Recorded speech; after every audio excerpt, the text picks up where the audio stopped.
in a suburb outside of Chicago. And I can tell you, I never liked the city of Chicago, even though I had to go there a lot. But I did enjoy the little suburb of Mount Prospect, Illinois, where I met the Barneses. Carrie, anyway, because I had a business there, and she'd come in and visit me, and I've known her since she's been 14 years old. How did you meet Bob? Well, that's a real question. How did I meet him? Well, because I went to school in Arlington Heights, and Bob went to school at the same school, even though he lived in Mount Prospect. Those are two suburbs close to one another.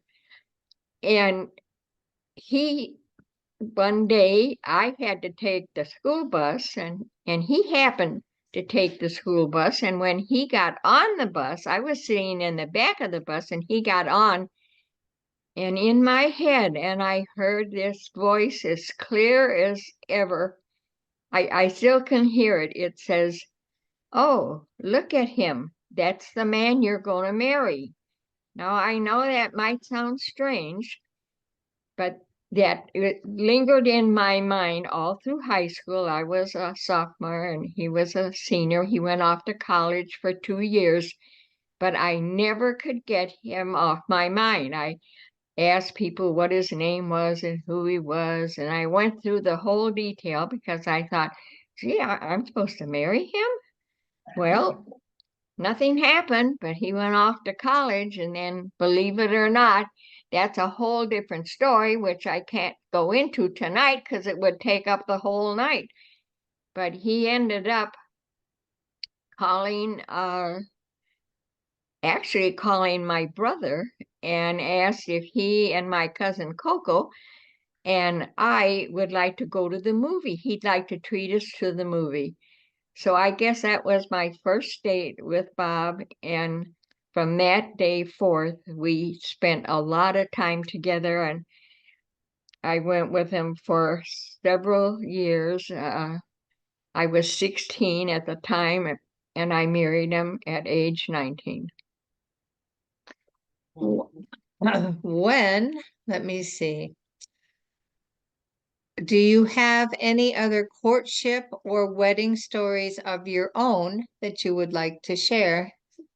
Oh, golly, I had the greatest wedding. It was World War II, incidentally, and it was not a happy time, but I got married, and my dad said he wanted me to have whatever I wanted, so I invited the whole school for all grades, everybody. I had 400 people at my wedding, and people were astounded, thought we weren't being faithful, that because we were feeding people and we had to have coupons to get butter, and my aunts, everybody turned all their butter coupons into us for that wedding. I remember that. And my aunts and my mom worked so hard, and we cooked, and we had the best party. And 400 came to my wedding, and I danced till 4 in the morning. Okay. What brought you to Grand Lake? By the grace of God, I showed up in Grand Lake, Colorado, where I have met the greatest people and the greatest friends. I don't think some of you realize, but all of you who have come and have been there, it takes a strong person to go through the winters in Grand Lake, let me tell you. I ended up, it was by the grace of God I showed up there, but I am ever so grateful to have had that happen. And it's a great episode in my life. When I think that you had told me a story once about how you came to Grand Lake, looked at the, you want to tell the story Well, about I the think that's a property? question there. That Is it? how I think so.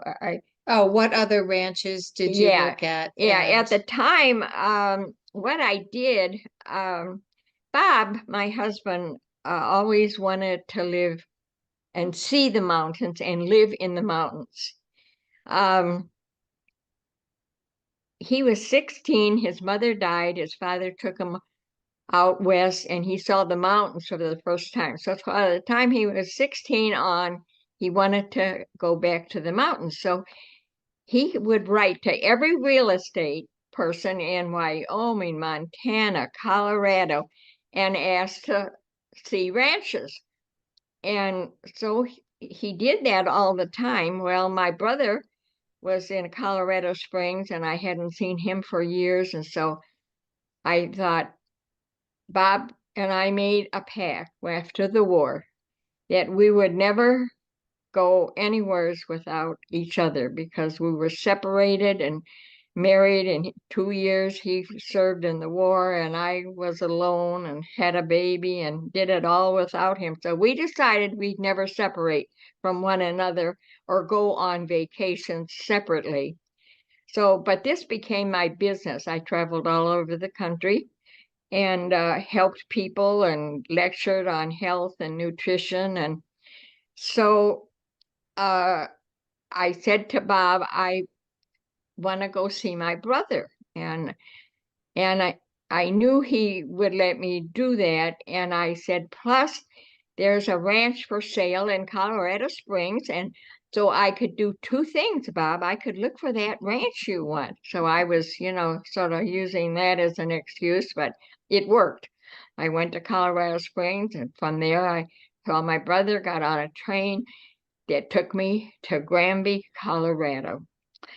And because I also heard there was a ranch for sale in Granby, Colorado. I never heard of Granby, of course, but I thought, well, give it a try. So I get on the train, and how that train ride and what happened to me and getting off the train, that's another episode which I won't go into, but it ended up that I landed in got off the train out in the train forgot to stop is what it was. The conductor forgot I wanted to go to Granby. So he stopped way out. We walked and my daughter and I went up a hill and we get up there and it's 10 o'clock at night and not a light on. And I said, golly, I came from the city and this was very strange for me, but we'll walk. But right at the corner was a motel. So I said, let's check in. We'll just get them. We were tired after that long hike. And so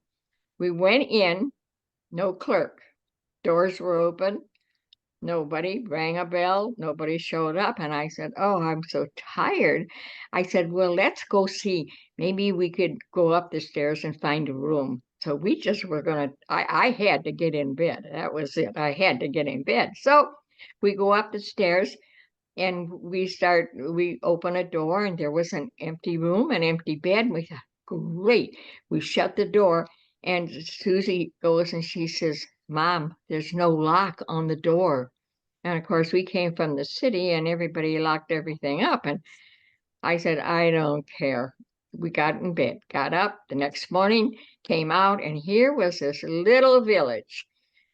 It wasn't built up like it is now, I'll tell you, but we walked down the street and we came to the Western store, which later I bought all new clothes. They were all cowboy clothes, cowgirl clothes, cowboy boots. And we went in this little store and I said to the clerk, I have to look for a ranch, of any ranches for sale, because I told my husband I would look for ranches.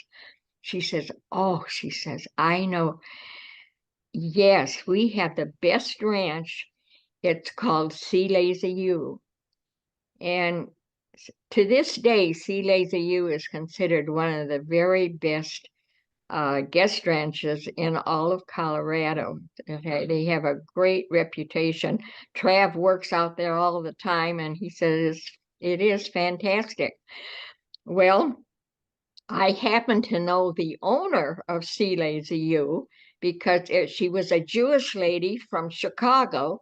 And I met her because I owned a gift business and I went to the market and I met her at the Chicago Merchandise Mart. And so I knew her. And so uh, I talked to her. I said, Scully, your ranch is pretty nice. I think I might be interested. And she said, well, it would be a good deal for you, Elaine, because I have full occupancy all the time. I get $2,000 a week per adult per child. It had 2 swimming pools, it had 2 bars, it had 2 dining rooms, one for the adults, one for the children. And I didn't like that idea. I liked my kids to be with me when I ate, but that's how it was. So I I looked at it and then I called, I think it was Carmichael.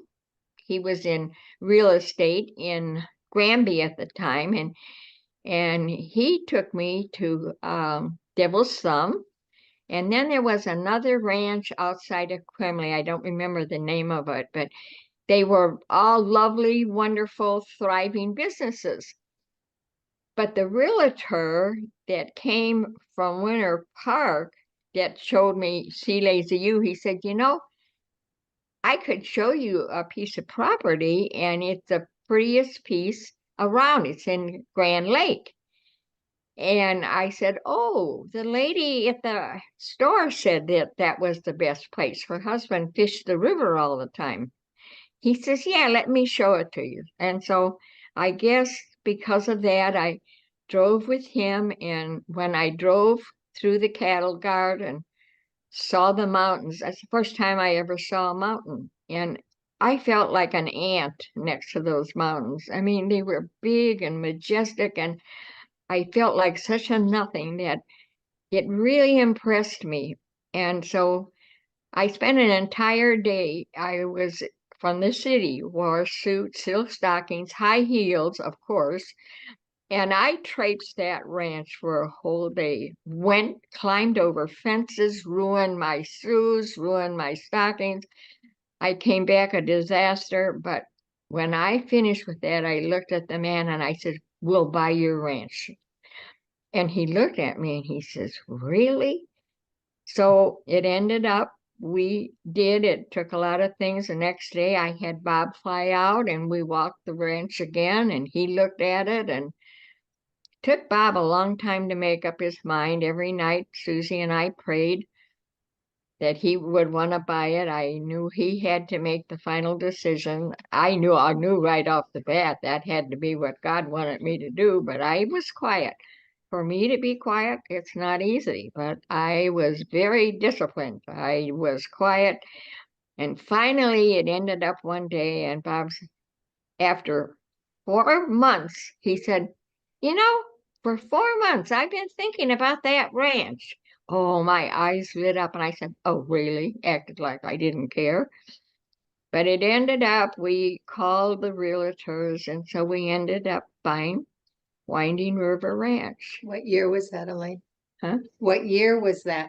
That was 63 years ago. So you tell me what year it was. I can't do the math. But that's what it was, 63 years ago. So that's how long I've been in Grand County. And we bought the ranch. And there was nothing there. Oh, but the barn. A man by the name of Mark Rusk had just built this barn. It had 16 standing stalls for mares and foals, and that's what I had been doing in Illinois. Had a barn below it for where they kept the brood mares, and then it was a 2-story barn, and the upstairs was all mahogany and brass things where the stallion stayed. I am telling you, it was so beautiful.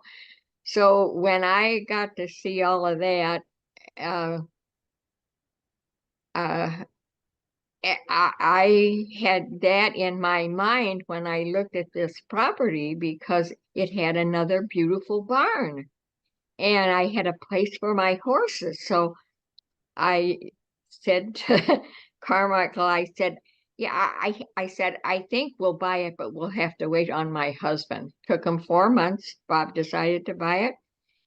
We did. And Carmichael said, you know, I know you like the barn, but you haven't seen the house. It's a disaster. It's awful. It was built 200 years ago. Ah, I don't care about the house. I like the barn. So we bought it. And I'll tell you what, I'm good at remodeling. I've done it all my life. And we rebuilt that ugly, ugly house on that ranch.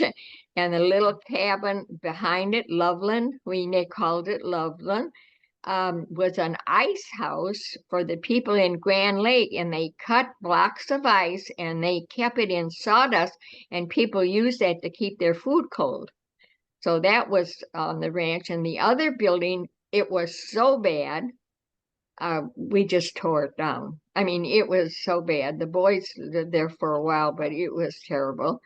And the ranch house was old. I remodeled it, added on, and it just was a venture that I have thoroughly enjoyed.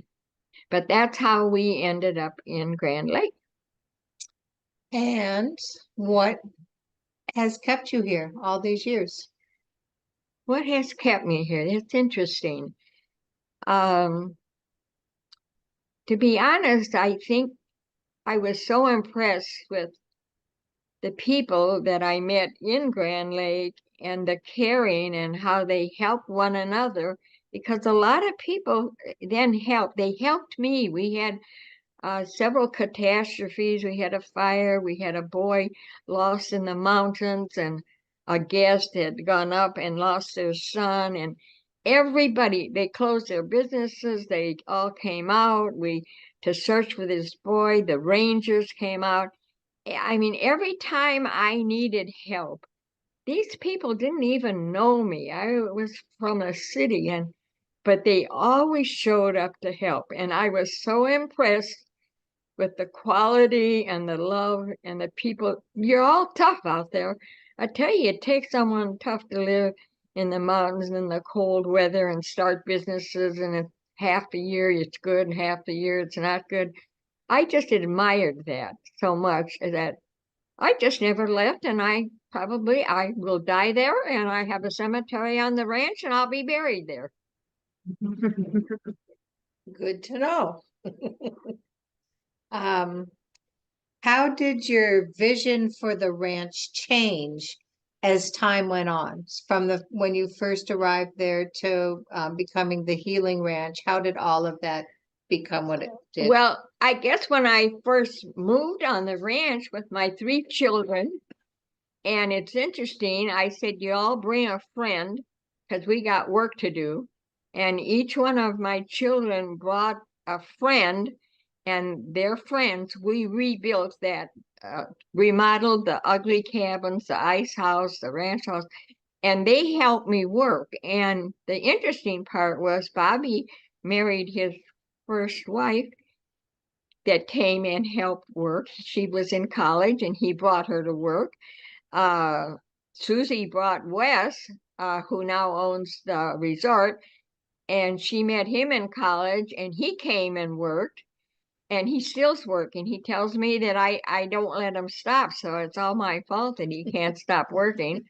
And then my son Bill uh, brought uh, his girlfriend, and it's just amazing. So my children, they're partners, and then of course they end up having children. All of them. I couldn't have finished or built or ended up being able to stay there without my family, because my children, my grandchildren, my great grandchildren, and my great greats are, well, even I got a few of them, and they even help. So there's a task on a ranch. There's work for everybody, all ages. And my family, they and friends. I had friends from Chicago that flew out, and they knew me from my store. And I had help, but it was by the grace of God. We built it to what it was before it burned down, but it was there and it was great.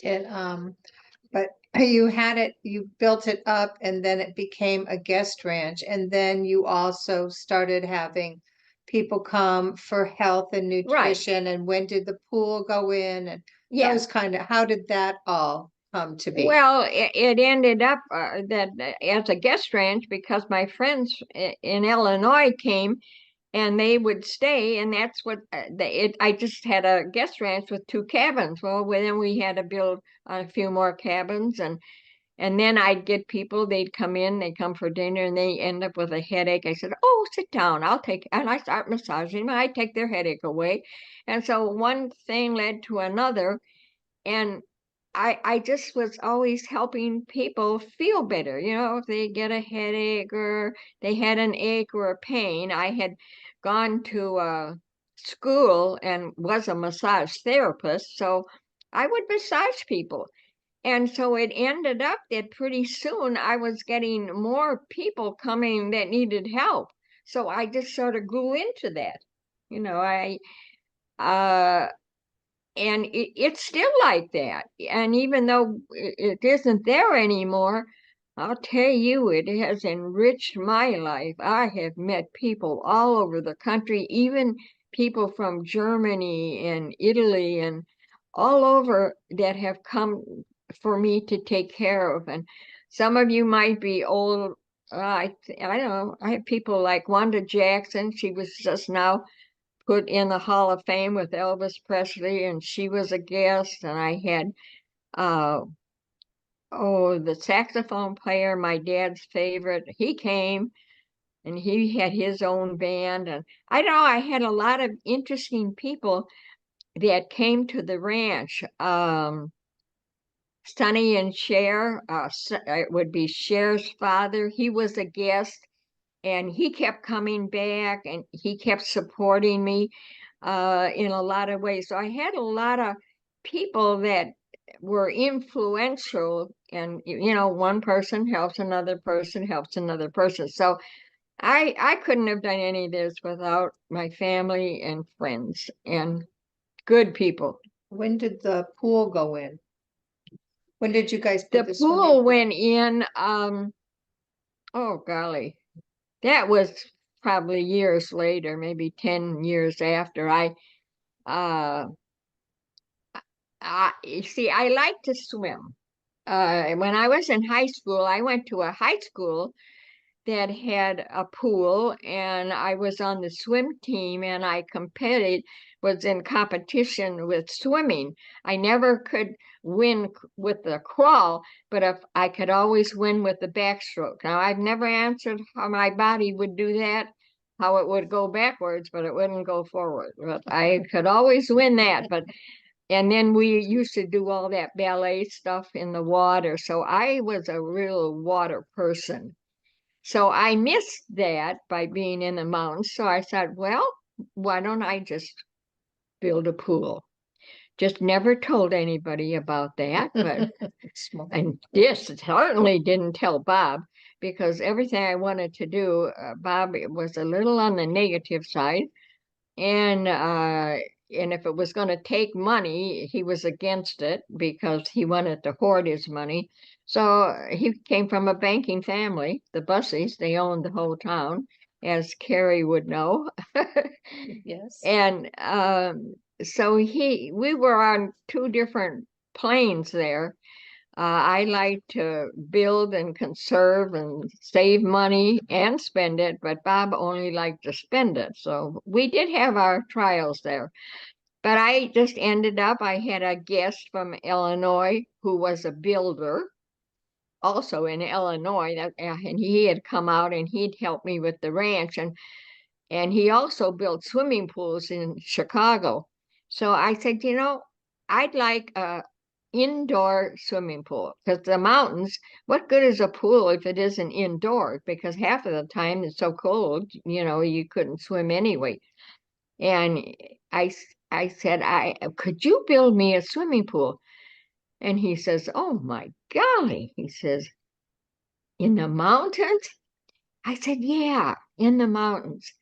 So I said, I don't have any money, but I tell you what, I just developed a subdivision and I will give you one of the lots for a swimming pool. So that's how I got my swimming pool.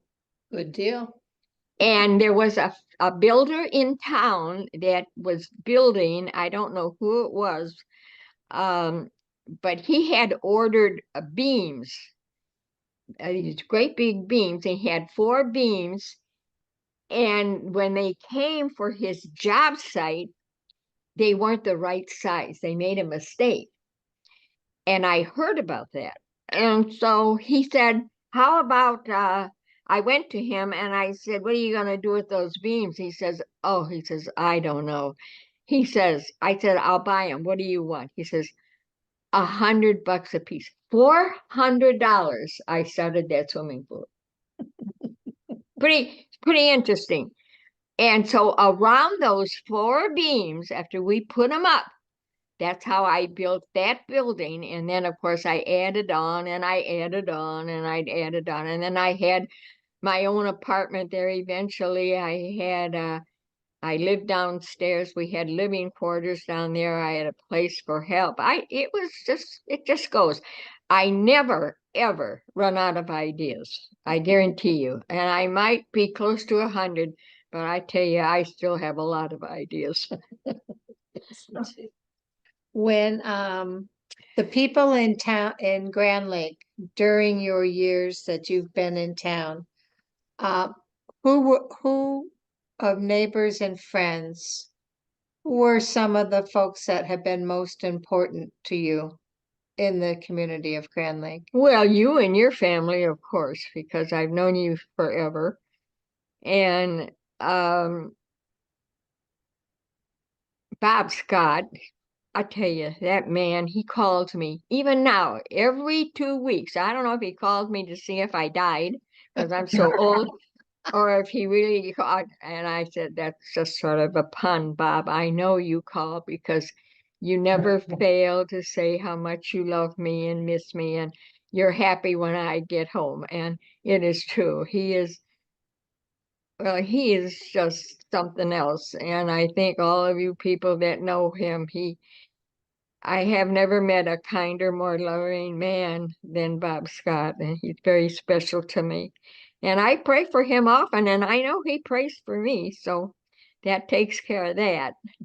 And uh, and then going back, some of you people might be here old enough to remember the postmaster, Louise Stevens. Oh yeah.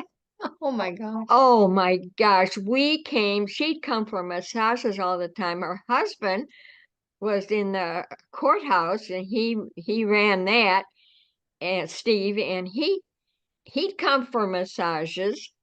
And then one day I got a ticket going 90 miles an hour between Granby and Winter and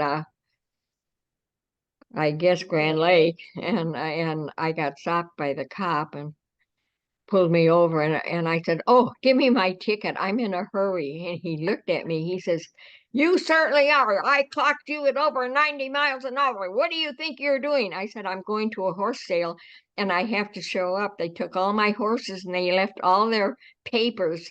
All my horses were registered, and the papers, and if they got up for sale and they didn't have the paper, they couldn't sell it. And then I'd have to go to another sale.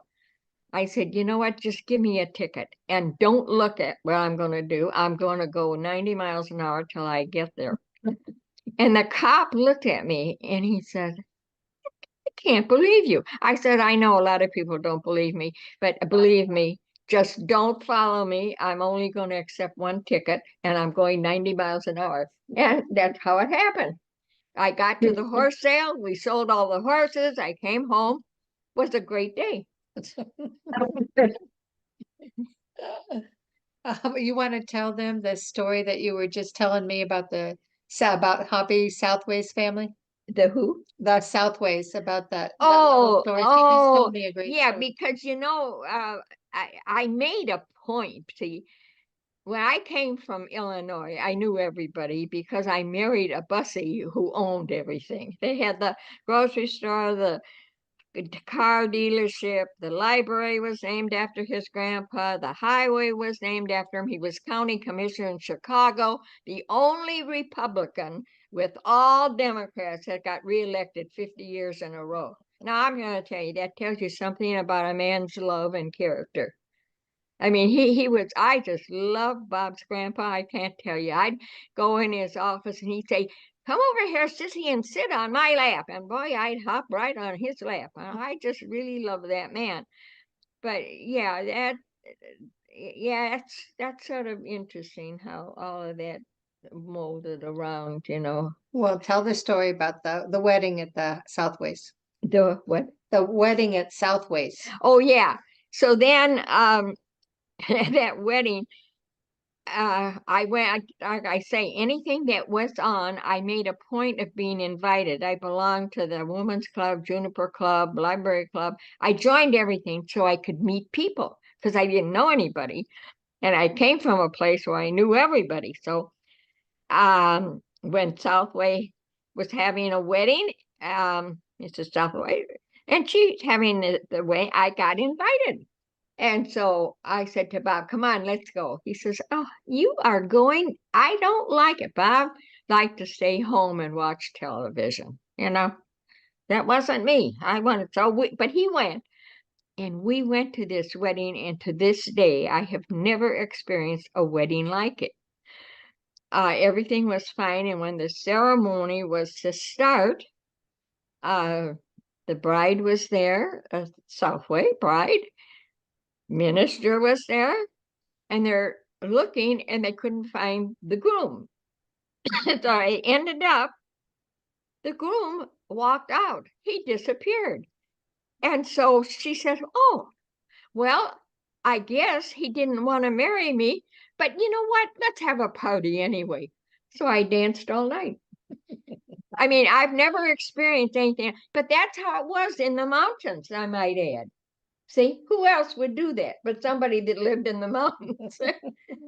Didn't bother her. I guess she says, oh, well, let's have a wedding party anyway. And so I stayed and danced. Good times. Yeah, I've had some fun times in the mountains. The good part is my boys, my grandsons, they all have at one time been on the fire department. Heidi has a shop in town.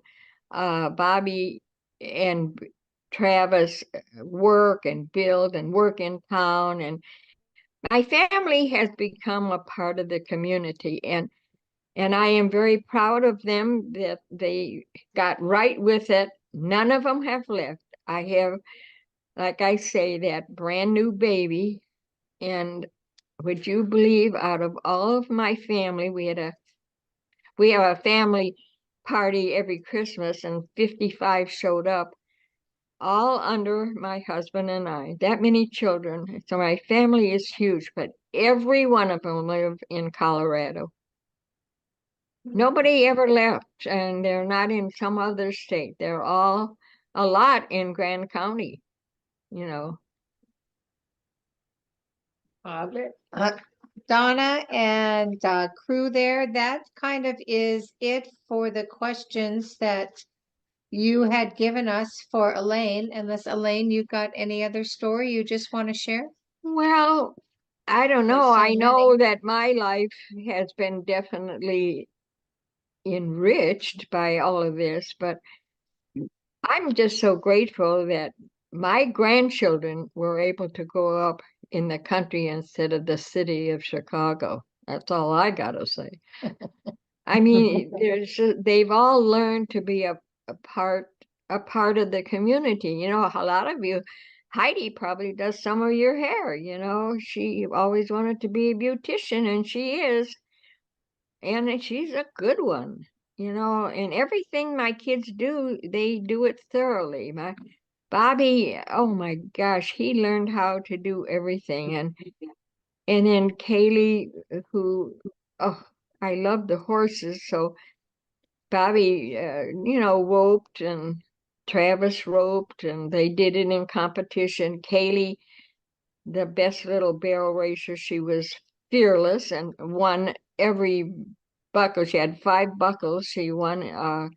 If she barrel raced, I mean, she just won. There was no question about it. So she was a little daredevil on a horse. So it was fun. Will has asked me to ask you who you purchased the ranch from. Who was the person who owned the ranch before you bought it? Couple, Mr. and Mrs. Fred Fiegel. They were ranchers in Texas, and he ran Black Angus cattle in Texas. He was a very wealthy man, praise God, because it helped us be able to buy the ranch. Sometimes we couldn't even make a payment, and he'd say, "Well, that's all right." And I remember my interest was 6% at that time on $100,000. So you can figure out my payments were high. On $1 million. Yeah, $1 million. And so when I think about it, sometimes we couldn't even pay the interest, let alone the principal. But we did get it paid off. I think it was 36 years. We did get it paid off. But the reason was when we didn't have the money, this man, he said, he says, "Oh, that's all right. Just give me a little bit at a time." And that man waited for money. We always paid him. And we made sure he got it. But because of he was a godly man. That's what he was. And he said, "Every time I come to that ranch to see what you've done, you have impressed me." He says, "I have grandchildren and my own children." He said, "They're so lazy." Well, he just gave them money, so why wouldn't they be lazy? I told him that was his fault. But he says, "But boy, I wish my family would work and like you and Bob and your family." See, so he was so impressed with how hard we worked and how we made things out of so little. I mean, there was a junk pile. Oh, talk about trash on the ranch. Oh, it took us years. And now we got it again because there's a fire. But it was so bad. My grandson, Bill, at the time, went out and salvaged enough wood to build me a buffet counter so I could bring people in to eat from town because I did all kinds of stuff, chuck wagon dinners, and it ended up then I did weddings, and then of course eventually, Travis has done a lot of weddings, but yeah, it was funny. But my grandchildren, boy, Bill, and I remember we there was a second floor in this old house, and so we ripped out the inside stairway, and then Bill built an outside stairway so we could put in a buffet counter. I mean, it's so fun when I think back of how we made things work and how my kids cooperated. But for me, my grandchildren, and when they were babies, 2 years old, and Kaylee, they'd sit in front of me while I took out a trail ride, and they'd be having their milk and their bottle in their hands, and they're riding the horse in front of me, and then they'd fall asleep, and oh, it was fun for me. It was wonderful, wonderful memories that they can never take away from me. Um, Donna, and did you want to open it up for other people to ask some questions, or what would you like to do? Or you want me to tell another story or something? I don't know.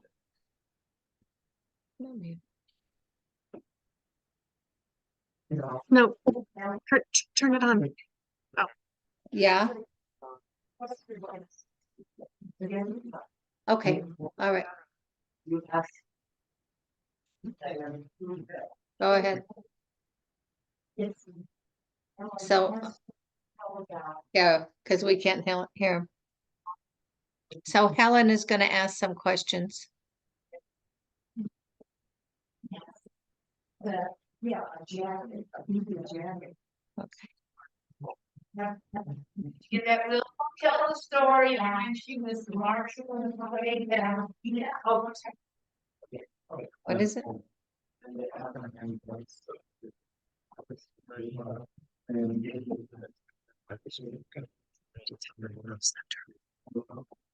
Okay, Linda Applehans would like for you to tell the story of when you were the parade marshal and wore your beaded coat.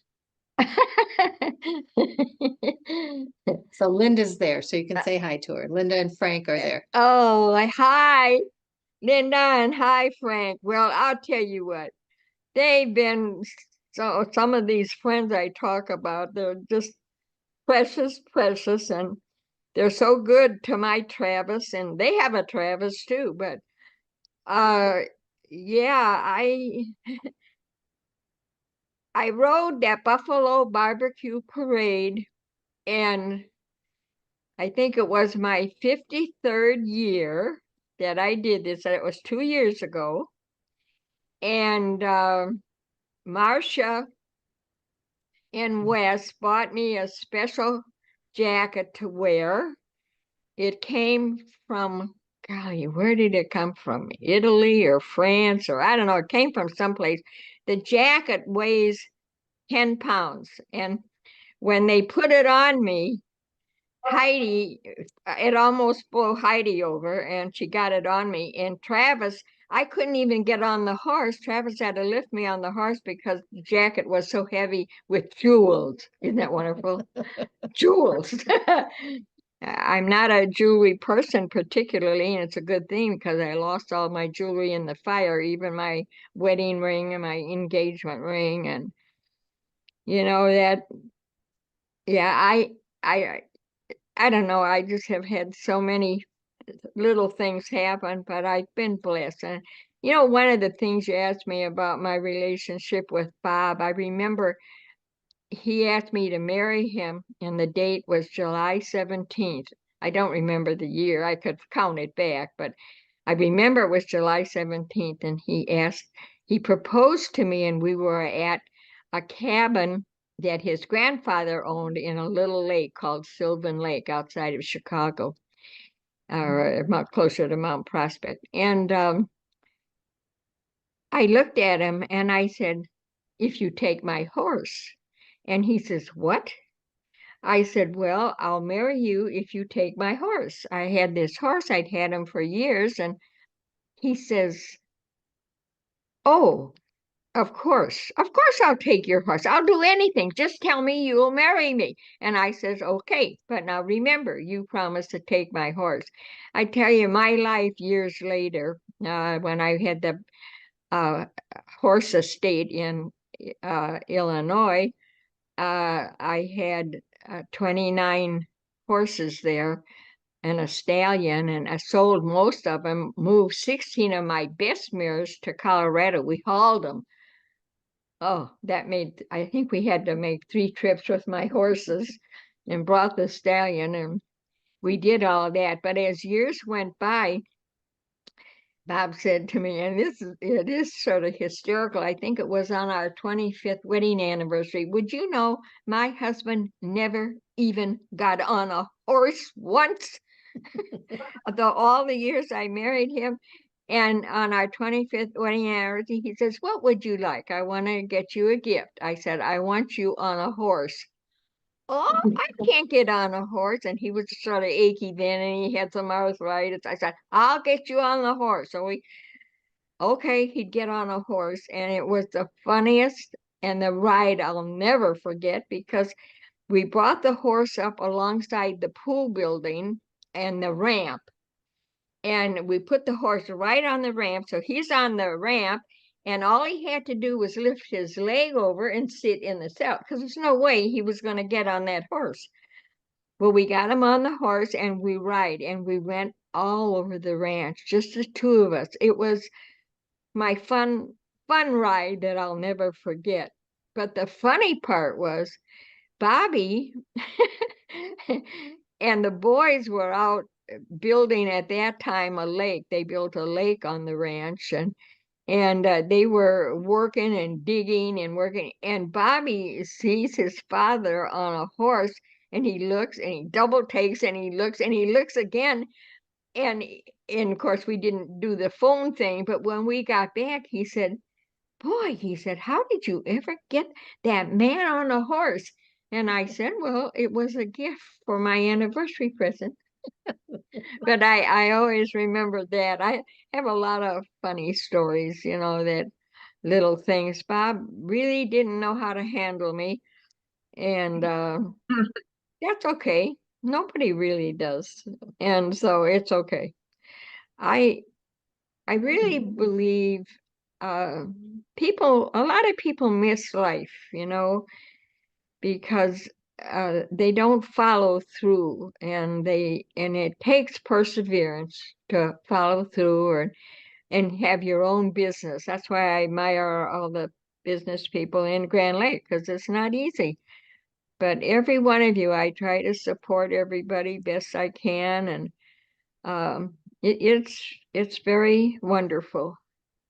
And I remember the Jenkins family because boy, I had a blast buying cowboy clothes. Oh my goodness, and cowboy boots. And now when I had the fire, I lost 35 pair of cowboy boots. I had them for every color. But my family and friends, I now have, I think, 25 pair of cowboy boots. So I'm still doing all right with boots. She is. I Yeah. just wanted to share this. Bob Scott just sent us a couple of pictures, but this is a great one. I think, I don't know if you guys, if it's coming in good, but this is at Winding River Ranch, Bob and Elaine. And then, hold on, he sent me another one. Oh, give me a second here. Well, I had so much fun doing chuck wagon dinners, you know. Oh, I don't know if that one's showing up. There we go. That's a Yeah. good one Oh, too. is that ever cute? Thanks, Bob. Oh, thank you. Thank you. Thank you.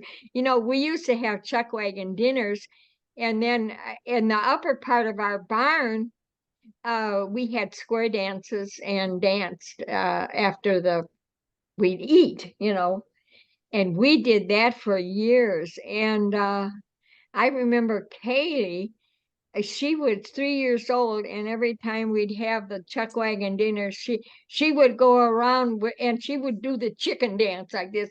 People still call and tell me about the chicken dance that Kaylee used to do. And Robbie would play the guitar around the campfires. Wes would play around the campfires, and Wes and I would go up and cook up in the mountains, and Wes would bring his guitar and help me cook. I mean, my family, I can't even brag on them enough. They are so, so phenomenal. They really are. And I remember after my accident, and I was in a nursing home for 6 weeks, and oh, She Travis's busted out, by the sister, way. huh? I said she busted out, by the way. They told her she couldn't leave and she just left anyway. Well, they're idiots. I mean, they're not. I'm grateful. I mean, they helped me at a time when I needed help.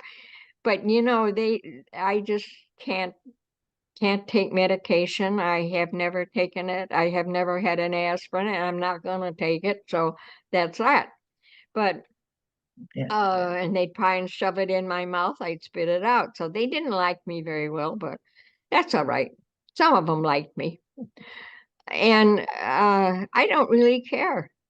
Isn't that silly? But I really don't care. I always tell. This is all the people sitting. Bill just sent me a picture of the people sitting in the Oh, community building, and there you are on the screen. isn't that fun? Oh, thank all of you. Oh my gosh, if I was there, you'd all get a hug and a kiss. I love to hug. Hello. Yeah, you'd all get a hug and a kiss. Yeah, uh I have so many episodes and things in my life and I also had scary ones. I mean, I I believe in miracles, and I believe every human being has a guardian angel. I believe God has given me two or maybe 10 of them because I've been in trouble so many times. He's had to send more angels to pull me out. But I've had experiences where people are dying in my arms, and because of prayer and trusting the Lord, He spared these people. And you all need to you really should spend time. All answers are in the Bible. It even says in biblical days they didn't have sugar like we have it now. But the Bible says even too much honey will make you sick. That means sweet makes you sick. So there's just so many biblical truths. And if you could start getting into that, that's where my answers come from, I'll tell you. And I've helped hundreds and hundreds of people all over because of that. So, oh my goodness. That's you and Robbie. Huh? Bob just sent a picture of Elaine and Robbie at Oh, Rocky Mountain Rep. is that ever a good one? Bob, I need a copy of that. All right, I think they want to ask you Oh, a few more questions because we're getting close to 7:30. So oh, okay. All right. Another question.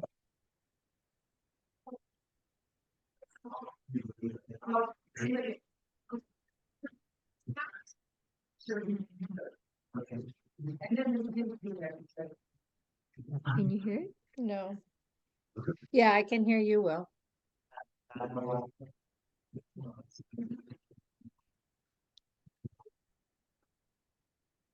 Okay.